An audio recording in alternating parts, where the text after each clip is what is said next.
Hi welcome back to our channel. మీకు ఈరోజు నేను గోధుమ పిండితో ఈజీగా ఇంట్లో పిల్లలకి నచ్చిన విధంగా స్నాక్స్ని ఎలా ప్రిపేర్ చేసుకోవాలో చూద్దాము.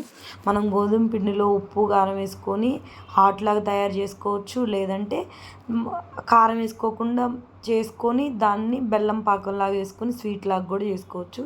మీ ఇష్టం, ఎవరికి నచ్చినట్టు వాళ్ళు చేసుకోవచ్చు.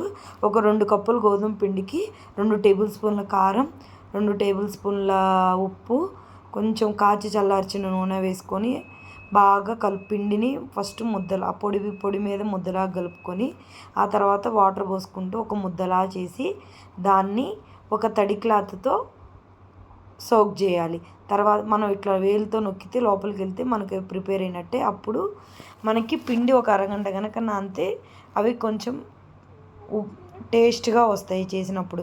చపాతీలా చేసుకొని ఇట్లా మనకు నచ్చిన షేప్తో ఆన్లైన్లో దొరుకుతాయి. అలా నచ్చిన షేప్తో మనకు నచ్చిన విధంగా కట్ చేసుకొని వాటిని తర్వాత ఒక ప్లేట్లో పక్కన పెట్టేసుకొని బాండీలో ఆయిల్ పోసుకొని ఆయిల్ హీట్ అయిన తర్వాత మనం ఏవైతే కట్ చేసుకొని పెట్టుకున్నామో అవన్నీ బాండీలో వేయించుకొని సింపుల్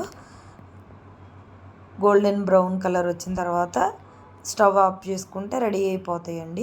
మనకి ఈ షేప్ అంటే ఈ షేపు, లేదంటే నచ్చిన షేపు, మనకి బిల్లలు ఏ షేపు కావాలంటే ఆ షేపు. ఇవైతే మనకి మైదా లేకుండా వేరే ఇంట్లో పామాయిల్ పెద్ద అలా హీట్ చేసిన ఆ ఆయిల్ కన్నా కూడా మన ఇంట్లో మనకు నచ్చిన విధంగా చేస్తే చాలా బాగుంటాయి.